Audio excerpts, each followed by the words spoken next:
Well, Aishwarya Paliwal is joining us live with more details on this. Aishwarya, what's on the menu, both for dinner and as far as, conversations and talks are concerned? Well, Akshita, let me tell you what the Prime Minister will be doing. He will be speaking with each and every member who is present. He'll also be speaking about the fact what needs to be done next. When we speak about the state of Tamil Nadu, when we speak about the state of West Bengal, the BJP is very, very confident that in the state of West Bengal, they will be winning the elections, and the same goes for the state of Tamil Nadu, where they believe that the alliance will actually pay off. The BJP is now looking at the next phase, what needs to be done next. The Prime Minister will also be speaking about certain things that he's been observing over the past few months. He'll be speaking about each and every one, how the betterment of Indian citizens can be done. So at length, we will see the Prime Minister not just speaking about the future roadmap of the BJP and the NDA at large. He'll also be speaking about what each and every individual can actually do to make sure that we are on the path of progress. See, Akshita, the Prime Minister has been speaking about, his larger vision 2047. That's what the BJP often speaks about. They want India to be from a developing nation to become a developed nation. So the kind of changes that need to be brought in and how each and every MP can actually work towards it, that's something that we will see being discussed. And SIR, of course, especially in the states where the exercise at the moment is on. My apologies for interrupting, but just wanted to bring our viewers' attention to the images on our screens. These are all the NDA MPs. They're all in buses. So there are multiple buses. Obviously, it's impossible for each of them to go in their private vehicle because this is a huge number that's going to be at the Prime Minister's residence. Every single NDA member of Parliament has been invited. 50 tables, we understand, have been laid out. So buses are already lined up there, Aishwarya, for that meeting with the Prime Minister. Well, Akshita, Prime Minister often keeps on, meeting with the people, speaking with them, and this is an exercise that he's been doing at least over the past decade. He does it so that he can also get a feel of what people need to speak with him, and there is a bridge of sorts between what the central government is thinking and about what these MPs are thinking. And it's not just BJP MPs. The larger NDA, all those MPs are there. Prime Minister will be speaking with them and also asking them what are the things that they think need to be done. So an overall picture, that is something that will be spoken about. The Prime Minister will also be speaking about the fact that we all together, the NDA group together, now needs to march forward and make sure that we are on the path. And if there are some kind of suggestions, that's also something that Prime Minister will be taking from each and every member present for this very crucial dinner. All right, thanks very much, Aishwarya, for joining us with those details. 6:30 is when that dinner kicks off. NDA MPs all seated in buses will be making their way into the Prime Minister's residence any time now. Like Aishwarya was pointing out, this is customary for the Prime Minister. But let's also be very clear, on the agenda will be a discussion of what happens now in 2026. This is a year-end dinner that we're talking about. So the mission, the roadmap for 2026 will be laid out. And at that point, the focus will be on the upcoming state elections, Bengal, Tamil Nadu, in particular for the BJP. Ganga ji यहाँ बिहार से बहते हुए ही बंगाल तक पहुंचती है।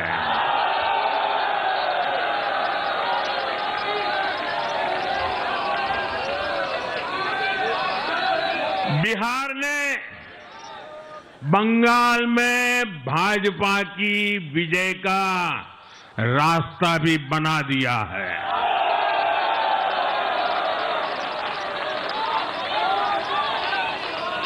मैं बंगाल के भाइयों बहनों को भी आश्वस्त करता हूं, अब भाजपा आपके साथ मिलकर पश्चिम बंगाल से भी जंगल राज को उखाड़ फेंकेगी।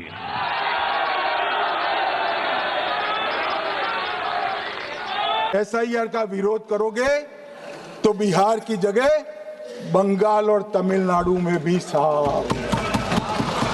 मान्यवर, इस 140 करोड़ की जनता का जनादेश ईश्वर का आदेश होता है।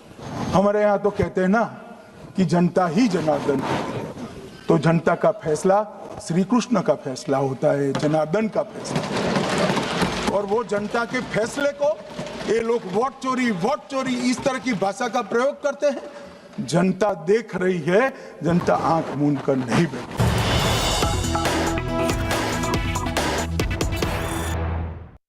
Let's get you the latest update coming in the Goa case and the trouble that's mounting for the owners, the Luthra brothers who tried to flee to Thailand. Endgame for them. They've been nabbed, detained. They're going to be brought back to India. They attempted to seek anticipatory bail to ensure that the moment they touch down in India, they cannot be taken into custody. The Delhi court, however, has dismissed the bail plea. We've now accessed that court order, extremely scathing, because the Delhi court has said that the charges against the Luthras are grave, are serious. The Delhi court also going ahead and highlighting that they believe there are several details that have been concealed by the Luthra brothers in court. So these are the details that we're picking up. Extremely strong order that's come in right now from the Delhi court, saying allegations against the Luthra brothers are grave and serious. The court says documents filed by them shows that the license agreement, the trade license, the lease deed, all of it had expired. So the Luthra brothers were actually functioning this and running this club without any of the authorizations. All the licenses, all the agreements, the deeds that were needed, all expired. That's what the court has highlighted here. The court has also questioned the conduct of the Luthra brothers, saying that the bookings of the flight was done on the same day when the fire occurred. They left Goa the same night. We had highlighted, in fact, for you how, in fact, within 5 hours of that fire, the Luthra brothers made a run for it. And that's exactly what the court has also taken note of. I'll bring in Srishti Oja, who's been tracking those updates from the court. Srishti, big headlines emerging really from that court order. The Delhi court not mincing their words, saying the Luthra brothers had in fact concealed facts, saying the allegations against them are grave and serious. Well, definitely it's a very important order, but a big setback for the Luthra brothers at the same time. If we see the order copy which India Today is exclusively accessed, even the court has taken note of the allegations that have been made against them, saying that the allegations are grave and serious. The court has also questioned and taken into note the conduct of the Luthra brothers, and these two were very important grounds on the basis of which the court has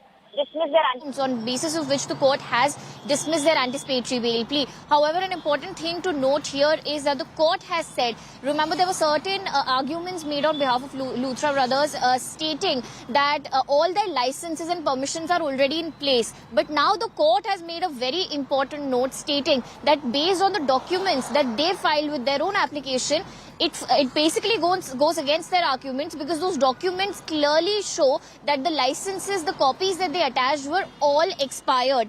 Exactly what the court has said here is that the license agreement, trade license and lease deed, all three of these documents were already, all these three deeds and licenses were already expired. So this is a big observation that has come in from the court, because it in a way supports what the Goa police, what the prosecution has been alleging since the beginning, that the Luthra brothers did not have the requisite licenses and permissions that they required to run that particular restaurant, that particular hotel. No, the court as far also as that, highlighting in that particular order, Srishti, how the flight bookings were done right after the tragedy. So it wasn't like they were going out for work to Phuket. It was very clear they were trying to escape the law. Thanks very much, Srishti, for getting us those details.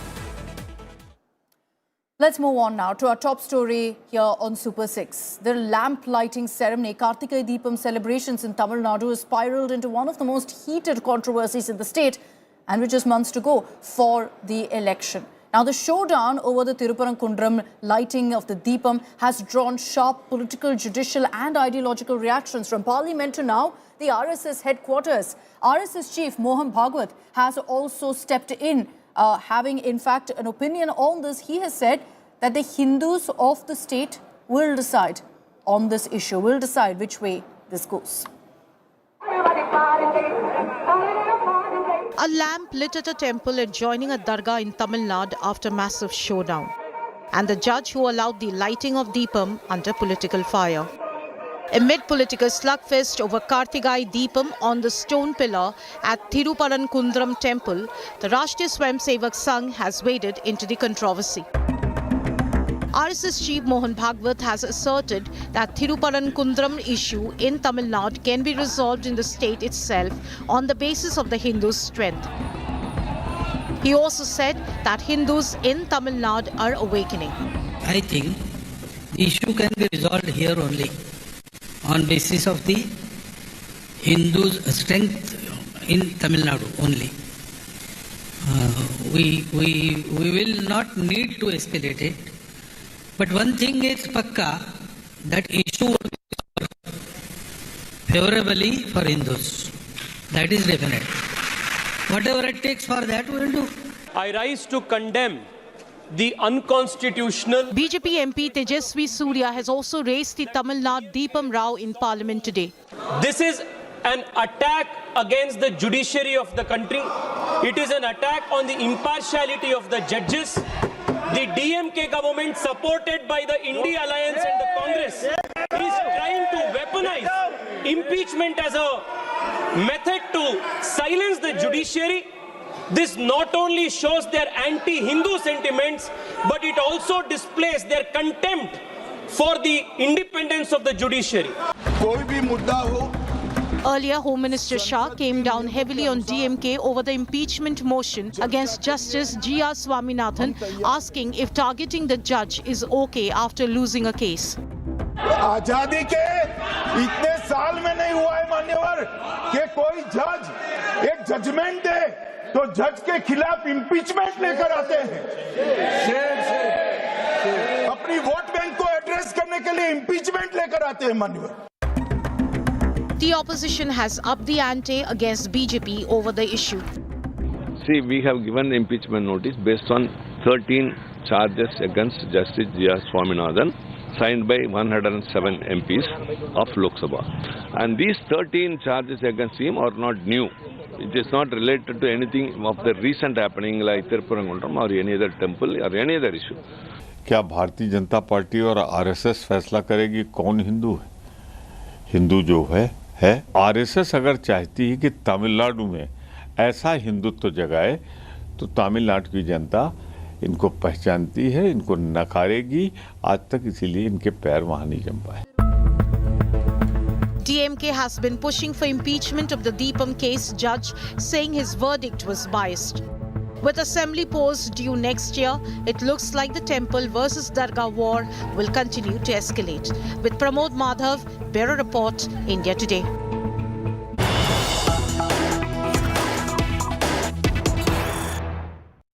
And in what's expected to escalate the showdown over Thiruparankundram, the Madurai bench of the Madras High Court has now granted permission for a hunger strike to be held in 2 days from now on 13th December by villagers of Thiruparankundram who sought permission to light that lamp on the Deepathoon and they weren't given that.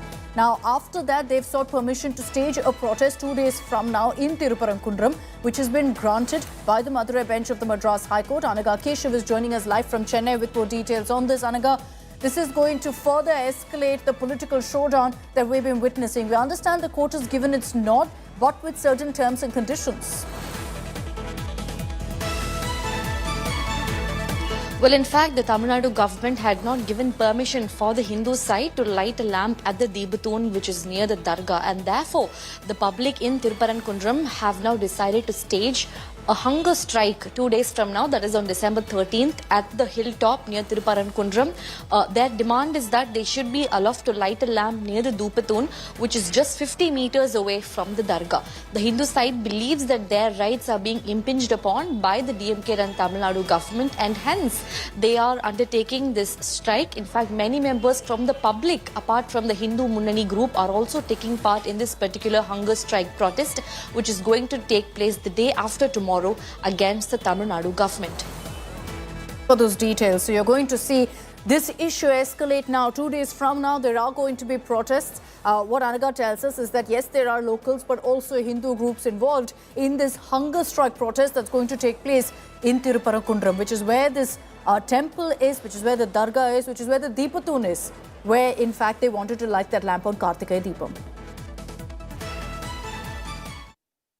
But let's open this up. Joining us on this broadcast is Mr. Ratan Sharda, author and analyst. We have Dharni Dharan, spokesperson of the Dravida Munnetra Karagam, and Guru Prakash Paswan, national spokesperson of the BJP. Good evening, gentlemen. Thank you all very much for your time. Mr. Ratan Sharda, I'd like to begin with you about the RSS chief's comments. How do we read into it? Is this an escalation of the controversy over the Deepam or a call for restraint? Well, first of all, what RSS chief has said is not something different what Hindu society has done so far to assert its rights. Many of us don't remember because they are too young for that. that years back, DK used to take out processions where Hindu gods were beaten with chappals and they were not allowed to take out Vinayaka processions. Hindus protested, Hindus stood up, Hindu Munani led the whole movement. And now Chennai has one of the biggest Vinayaka Visarjan processions in entire India. That is the strength of the society. And is it happening for the first time? No. Like I said, the Hindus protested. One, there is also a case of Nelakkal Church way back in 1983 when the local church planted crosses all over the place on way to Sabarimala, and Hindus protested. Finally, they have to remove those fake crosses to make the journey of Hindus easier. We also remember that we have a strange secular animal in India, which was a crossbreed of Western ideology and the church, midwife by Nehru. So we had an animal which, by genetic thinking, hates Hindus, criticizes Hindus at the drop of a hat. Did RSS start this Deepam process? This Deepam procession and this Deepam are centuries old. And this is not just happening here. Kumbakonam. Way back, the church opposed the procession from the famous temple where they said they will not be allowed to go to the pond because their church falls on the way. Church came into 500 or 600 years back to that area, but the Hindus were celebrating for thousands of years. So they had to go to court. Then you had Muslims opposing a procession in the same Kumbakonam because they said, we are disturbed. High Court again said they cannot do. Why in India Hindus have to go to court to celebrate their festivals? No, but Mr. Ratan Shraddha, if you look at what's happened here in Thiruparankundram, it's not like Karthigai Deepam hasn't been celebrated. Sir, it has been celebrated year after year. The location has changed in the last 100 years. From the Deepatun, it's become another location, which is the Uchipillayar temple. So, is it fair to actually say that Karthigai Deepam festivities in any way were stopped? In this case, it wasn't. It was allowed. The government didn't stop it. Despite High Court order, didn't government stop it? It did. And why I am saying that ancient religion, which is there for thousands of years, should have to beg for its festivals, for its celebrations from some community which we propped up there, created some kind of place of worship there, and we have to bow for those people to celebrate our festivals? Are we still the slaves? We fought Mughal invaders, we fought church invaders, and today they think they will be able to crush us? Sorry, they can't. And Hindus will awaken, they will respond whether RSS says or not. RSS given that strength to the Hindus to realize that they have the strength, they have the cultural traditions and which they are proud of. Okay. And here we are, people who keep on running down Hindus, running down traditions. Sabrimala, we forget Sabrimala. We forget Dharamsthala, entire fake story which you went on broadcasting without realizing what was going on there. A fake story. So this is the story that Hindus have been prevented from doing what is their natural right. I will highlight, Mr. Shraddha, that as far as Dharmasthala goes, even when what's emerged from the SIT details that came out yesterday, we've covered that too. So every side as far as Dharmasthala goes was put out. But Dharnidharan, your opening remarks, before I bring in Guru Prakash Paswan, your opening remarks on what the RSS chief has said, that Hindus in the state will decide what goes down in Thiruparankundram and what happens next. Exactly the point. The point is that neither the RSS, neither the BJP, neither Ratan Shraddha represent the Hindus. This Deepam being lit in Uchipillayar temple has been happening for more than 200 years, even before any political party in India emerged. In fact, there are archaeological evidence that it was happening even before 2000 years. And this temple is a cave temple. So the Uchipillayar Deepam is also an elevated height, and that is why this practice was followed. This problem was created hundreds of years ago, it was at the Deepatun, Dharnidharan. It was at Deepatun, but before that, it was happening in Uchipillayar temple. There are some archaeological evidence saying it. Right? There could be some contradictory evidence to it. But there is also evidence that 1,000 years back it was happening there, and there's a reason. But here are the Hindus of Tamil Nadu, the people who go into the temple, having a problem with it, or the Muslims are having a problem with it? No. It is certain political elements want to create religious disharmony. No, but did they have a problem with Deepatun also? They didn't have a problem. They didn't have a problem with the Deepatun being lit either. See, 2096 verdict, 2014 verdict, 2017 verdict clearly said the temple administration will decide. The point is that the Deepam has been lit, but at Uchipillayar temple, like it has been 200 years. Even the ADMK is an alliance with BJP. What are two senior leaders of the ADMK party saying? One is Jay Kumar, and second is Minister Raju from Madurai. They both said the customary practice that has been followed for the last 200 years should be continued. They are on record saying it. So if BJP was so much interested in this matter, then they can cut off the ties with ADMK or tell the ADMK to implement these two people. That's the first point. So this you have to understand. Now this issue has been given light by BJP because there is election. Okay, is this a manufactured controversy? Guru Prakash Paswan, I'll come back to you, Dharani. Let's bring in the BJP on this as well. Guru Prakash Paswan, is this a manufactured controversy? No, Akshita, this is clearly beyond my comprehension. If we do an SIR, this is with respect to elections in Bihar. If we do an SIR, this is with respect to elections in Bengal. If there is a controversy which has been engineered and initiated by the DMK government, we have to understand that there is a judicial process. Look at the history of the judiciary. Not once in the entire history a judge has been impeached. So obviously the DMK is not foolish enough to realize that the impeachment will actually happen.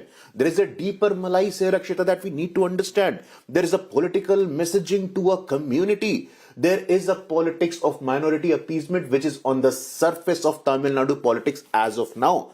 Today, as we bow our heads to Mahakavi Subramaniam Bharati, today the controversy that has been engineered by DMK and all the political parties, this is clearly beyond my comprehension. There is a place, there is a tradition, and there is a culture. What the RSS chief has suggested is nothing but cultural and civilizational. What we have to understand that in the quest of minority appeasement, and this is not the first time, let me correct my friend from the DMK or the entire India Alliance leadership. This is a classic case, this is a classic example of minority appeasement. So you have gone to this sake. 26th November, only 15 days ago, we celebrated Constitution Day. Only a week ago, we celebrated 6th of December, which is the death anniversary of Dr. Ambedkar. Today is the Jayanti of Mahakavi Subramania Bharati. So on this day, on such an auspicious occasion when the elections are happening, when the elections are due, DMK is consciously engineering this political program of political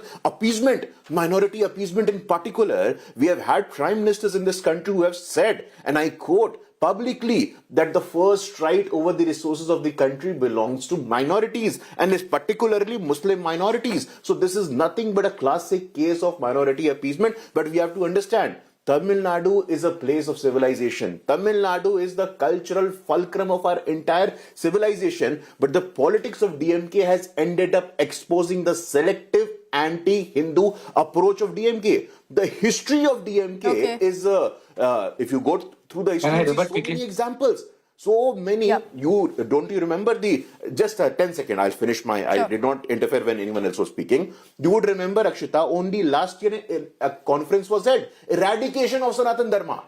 Eradication of Sanatan Dharma. So people who aspire to eradicate Sanatan Dharma, these are just the next steps. These are just the follow-up steps that you would also not hesitate to bring impeachment proceeding, knowing very well DMK has a very good team of legal experts. Akshita, let me make this very clear. My friend is there. There is a battery of lawyers. They very well understand that the impeachment is not going to take place. Then what is the purpose? It's about messaging very clearly. But let me get the DMK in to respond to what you've said of minority appeasement politics at play here. Dharanidharan, your response.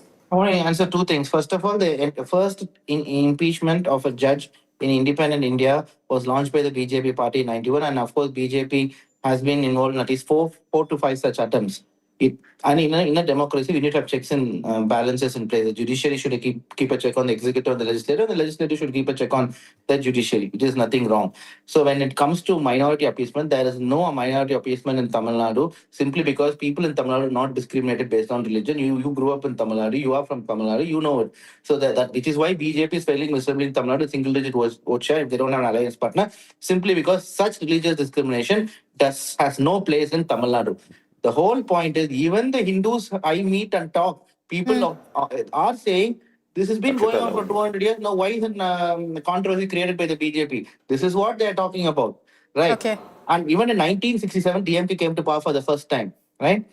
But 90% of Tamil Nadu then and today is Hindus. They voted for us en masse. DMK got 2019 50% vote share, which means at least 45% of those who voted for us are Hindus. So because DMK is not against any religion, we are only against discrimination for any religion or bringing spirituality into politics. Okay, Dhanidharan raises a point here, and before I bring in Mr. Ratan Sharda, Guru Prakash Paswan, I'm going to give you a chance to respond to that. That look, electorally, if any community was being targeted, it would reflect in their performance. The DMK is saying, look at our performance, look at our track record.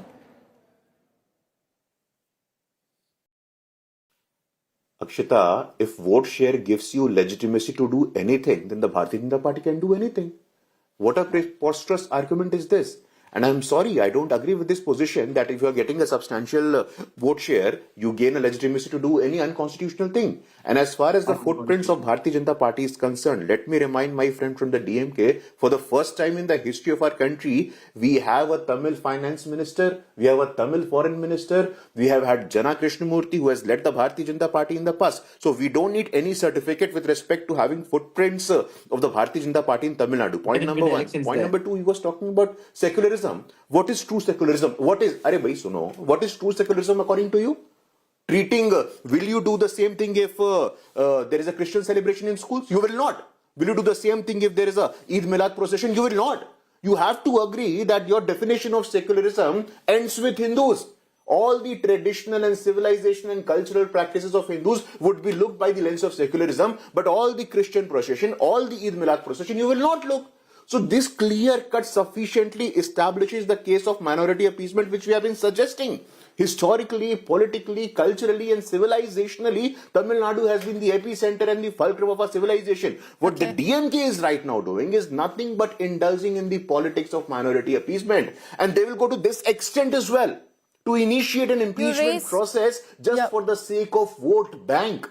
This is a classic and a clear-cut case of vote bank You politics. raised the issue of minority appeasement, and Dhanidharan, I see your hand up, but just give me a moment. I'll bring in Mr. Ratan Sharda and then bring you in. Mr. Ratan Sharda, you know, we've heard this reference to minority appeasement in the DMK. There's been talk of discrimination, which you said, sir, between religions, say, in the state of Tamil Nadu. There's often a question that's brought up with reference to Tamil Nadu that, look, is religious discrimination really an issue, or is the bigger issue caste discrimination? Because you also see it electorally. The question that's constantly asked to me as someone from Tamil Nadu is, if the Dravidian parties are anti-Hindu, why do Hindus still vote for them? And the answer always comes from Tamil Nadu is that there is no religious discrimination, that's why. Well, Hindus did vote for Congress and these people all over India for nearly 60 years before they woke up. It's just the time before Hindus wake up. As I said, many times I refuted all these false claims, and please keep the pen down. It's very bad habit. So, first of all, let me refute his criticism. He says BJP in 1991 impeached a judge. Judge was Mr. V. Ramaswamy. His conduct was found poor in Punjab Hindu High Court. He was found guilty. And we have Justice Verma promoted by the same collegium where no opposition speaks. But they can impeach the judge for giving the Deepam judgment, now putting 12, 13 more charges against him. But basically, the day he gave the judgment, immediately impeachment comes. Will they dare impeach? Please keep the pen down. It is distracting. Please ask him to keep the pen down. Behave yourself. No. And when you look at what the judge's behavior is, emergency, straight away, emergency is the mindset. Justice Lalit was never given promotion. Justice Jagmohan was removed from the entire list of promotions, where Supreme Court judges superseded. And today they're impeaching the judge because they have pain that he has given a judgment which favors Hindus. So this, I am not saying impeachment, minority, pro-minority, anti-Hindu definitely. But that is the pain, and today or tomorrow Hindus will realize. It is the problem with BJP. They could not transfer the thinking or, imbibe the thinking why DMK is anti. Their entire Aryan Dravidian theory is fake. These people sided with British. These people created anti-Brahmin thinking, saying that they're Aryans. They said Dravid, Aryan, different races. That has been disproved. But still they carry on the same agenda. And those small 6% Brahmins or 2% Brahmins have made scapegoats. They are leaving state and they are claiming that they're doing social justice on fake theories. I'm sorry, this will not run for a long time. India has awoken, Tamil Nadu will also awaken. Just question of time. And Hindus have a very long memory. Please try to understand this continuous Kanchi Kamagoti Pitam. Same government here, Tamil Nadu, whether Jaya, I don't matter, Jaya, whichever it is that mindset that doesn't get trivialized. That is the problem, and that is why we are here arguing this case. And judges, you when impeach judges for giving judgment doesn't suit you. Don't talk of constitution after that. Don't talk of independent judiciary, because you are the one who wants slave judges. Okay, you've made an interesting point. Dhanidharan, your response? The point is that there's actual low tolerance because my pencil pops up because I have to make notes. This low tolerance is the problem with people on the right side of the ideology. Who is he to determine what is a bad habit or not? It pops up because Keep I'm on making a shaking. note. We couldn't even Keep on tolerate shaking. that. And also And come this doing low this tolerance, continuously. based on their perception, is actually the problem why we are against the RSS and the BJP ideology. Is low tolerance. That's why Tamil Nadu is against. To the BJP spokesperson, I should tell him, please come to Tamil Nadu and see how we all live in harmony. People in Tamil Nadu, when we grew up, or most people here, do not discriminate who's a Muslim, who's a Christian. They're all inhabitants of Tamil Nadu. They're Tamil. That is what is important. To discriminate and say, oh, this was. In fact, Muslims celebrate Hindu festivals and Hindus celebrate Muslims and Christian festivals in Tamil Nadu. That's how we grew up. I think that's how Akshita also grew up. No one can deny that. And first, please understand, if you don't believe it, come stay in Chennai, you will be able to see it. So please do not discriminate based on religion. Here it is not I have about stayed Hinduism, enough. it's about customary practice. It is about customary practice of 200 years where the Deepam was lit, and to continue that. It is about cultural practice of that No, temple. but the question that constantly comes up, Dhanidharan, is if it was about that practice, if it was about the practice and a court verdict came saying light the Deepam, why wasn't it done? I mean, if there's no communal disharmony, if there are no differences, why wasn't it just lit? But who will decide why the Deepam must be lit? I'm saying 200 years cultural practice, even before Justice Party came into effect, it has been lit in Uchipalaya temple. Now, this is 100 years ago. So 100 years ago, it was lit at the Deepatun. So you can say revival of that. Even in 1900, this was lit there. Now, my question is, who will decide that? Temple administration, people go worship there. An individual who has nothing to do with any of that has filed the case. But this is a cultural practice here. How is following a cultural practice? Do you think this is unified cultural practice across temples in India? No. Each temple is different. In some temples, we also sacrifice goat. Right. So Hinduism is not a monotheistic religion. No, so are you suggesting that it's not tradition to light it at the Deepatun? Is that the suggestion of the DMK here? Are you saying that it was against tradition, the court? Mr. Ratan Sharda to decide which temple should follow what customs? Okay. Okay, Guru Prakash, your response. What they to say, or for Mohan Bhagwat to say, or for any BJP politician to say, it is the worshippers of the temple and the temple. Okay. Guru Prakash, go ahead. Akshita, is it my turn? Yes, go ahead. Yeah, I thank you so much. No, Akshita, you raised a very valid question, and in fact, about religious discrimination and caste-based discrimination. I would like to quote a statement of DMK LE, VCK's S. Ravi Kumar. So, Mr. Ravi Kumar is a member of parliament and a DMK ally. So, he has highlighted about the 2023 SC Commission report, which mentions categorically about the highest number of atrocities against Dalits in Tamil Nadu when compared to other southern states. So, this entire narrative of social justice, what my friend was just saying, that the Justice Brigade, see, we understand the compulsions of the DMK here. There are certain things that you do for rhetoric. There are certain things you do for messaging. And then there is fact. Then there is reality. And then there is rhetoric. So as far as social justice is also concerned, I challenge my friend. I challenged on the live television, you give me 5 leaders from Dalit community who the DMK have empowered over the years. The answer is none. Absolutely zero. I'm going to interrupt just because you've asked that direct question. Let's get a direct answer from Dhanidharan on that. No, I don't answer. No, direct answer. Let's get direct answer. 5 names. I won't answer this. I answer this. Because you don't have answers, Dalit entrepreneurs in India, 25%. They live in Tamil Nadu. 1 in 4 Dalit entrepreneurs in India live in Tamil Nadu. No, 5 names. Dhanidharan, 5 names.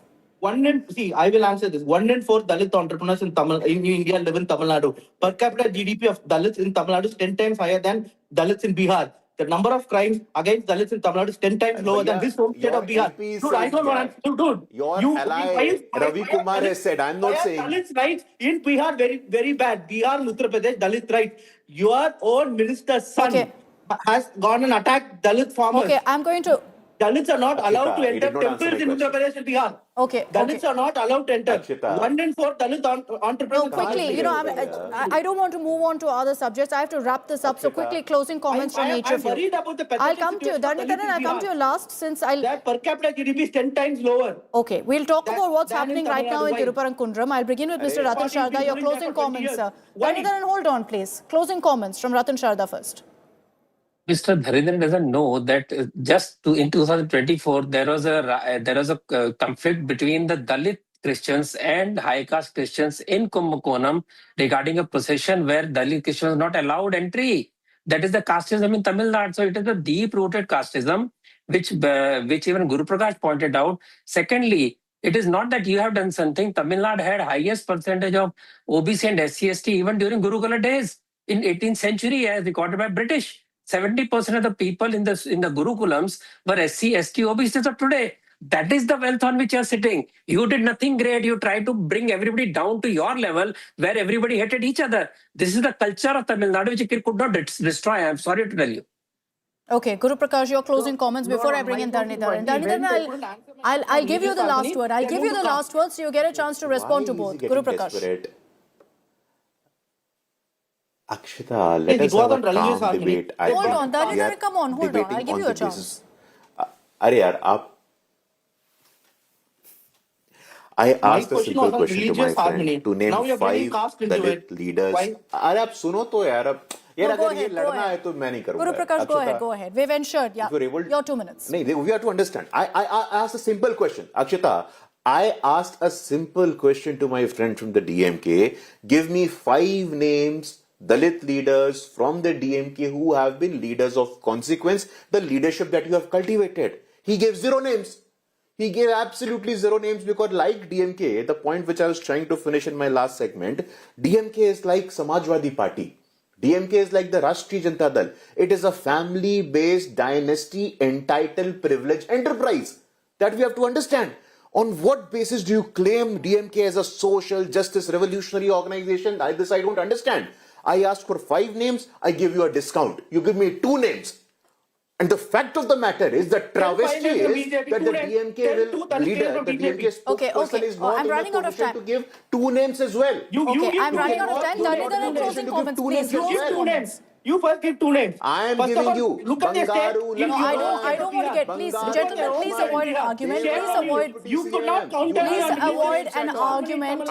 Now you're diverting the matter. Please avoid an argument. Dharnidharan, your closing comments. Please don't resort to an argument. I won't be able to give you time for your closing comments then. Please, go ahead. 2 names.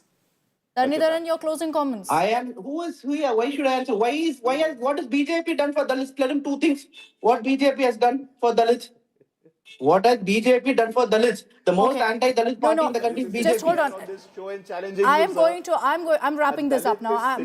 No, gentlemen, I'm sorry. I'm going to wrap this up now. I don't have time. Thank you very much. Thank you very much for joining me. My apologies, Dharnidharan. I tried to get your closing comments, but we've run out of time. And we saw, of course, it's also gone in. And this is one of the heated issues of Tamil Nadu, of not just religion, but also of alleged caste discrimination, which is what you saw in that particular panel as well. I'm slipping into a short break here on Super 6. We'll be right back. Live with more details on this. Aishwarya, what's on the menu, both for dinner and as far as, conversations and talks are concerned? Well, Akshita, let me tell you what the Prime Minister will be doing. He will be speaking with each and every member who is present. He'll also be speaking about the fact what needs to be done next. When we speak about the state of Tamil Nadu, when we speak about the state of West Bengal, the BJP is very, very confident that in the state of West Bengal, they will be winning the elections, and the same goes for the state of Tamil Nadu, where they believe that the alliance will actually pay off. The BJP is now looking at the next phase, what needs to be done next. The Prime Minister will also be speaking about certain things that he's been observing over the past few months. He'll be speaking about each and every one, how the betterment of Indian citizens can be done. So at length, we will see the Prime Minister not just speaking about the future roadmap of the BJP and the NDA at large. He'll also be speaking about what each and every individual can actually do to make sure that we are on the path of progress. See, Akshita, the Prime Minister has been speaking about, his larger vision 2047. That's what the BJP often speaks about. They want India to be from a developing nation to become a developed nation. So the kind of changes that need to be brought in and how each and every MP can actually work towards it, that's something that we will see being discussed. And SIR, of course, especially in the states where the exercise at the moment is on. My apologies for interrupting, but just wanted to bring our viewers' attention to the images on our screens. These are all the NDA MPs. They're all in buses. So there are multiple buses. Obviously, it's impossible for each of them to go in their private vehicle because this is a huge number that's going to be at the Prime Minister's residence. every single NDA member of parliament has been invited. 50 tables, we understand, have been laid out. So buses are already lined up there, Aishwarya, for that meeting with the Prime Minister. Well, Akshita, Prime Minister often keeps on, meeting with the people, speaking with them, and this is an exercise that he's been doing at least over the past decade. He does it so that he can also get a feel of what people need to speak with him, and there is a bridge of sorts between what the central government is thinking and about what these MPs are thinking. And it's not just BJP MPs. The larger NDA, all those MPs are there. Prime Minister will be speaking with them and also asking them what are the things that they think need to be done. So an overall picture, that is something that will be spoken about. The Prime Minister will also be speaking about the fact that we all together, the NDA group together, now needs to march forward and make sure that we are on the path. And if there are some kind of suggestions, that's also something that Prime Minister will be taking from each and every member present for this very crucial dinner. All right, thanks very much, Aishwarya, for joining us with those details. 6:30 is when that dinner kicks off. NDA MPs, all seated in buses, will be making their way into the Prime Minister's residence any time now. Like Aishwarya was pointing out, this is customary for the Prime Minister. But let's also be very clear, on the agenda will be a discussion of what happens now in 2026. This is a year-end dinner that we're talking about. So the mission, the roadmap for 2026 will be laid out. And at that point, the focus will be on the upcoming state elections, Bengal, Tamil Nadu, in particular for the BJP. Ganga ji यहाँ बिहार से बहते हुए ही बंगाल तक पहुंचती है।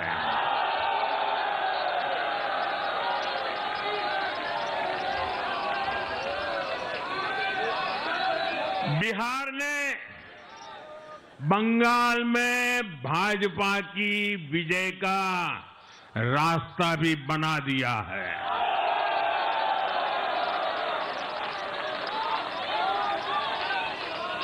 मैं बंगाल के भाइयों बहनों को भी आश्वस्त करता हूं, अब भाजपा आपके साथ मिलकर पश्चिम बंगाल से भी जंगल राज को उखाड़ फेंकेगी।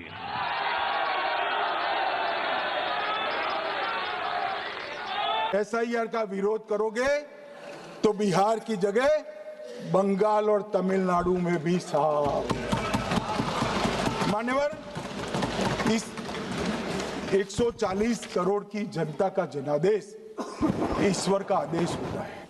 हमारे यहाँ तो कहते हैं ना कि जनता ही जनार्दन है, तो जनता का फैसला श्री कृष्ण का फैसला होता है, जनार्दन का फैसला। और वो जनता के फैसले को ये लोग वोट चोरी इस तरह की भाषा का प्रयोग करते हैं। जनता देख रही है, जनता आंख मूंद कर नहीं बैठी।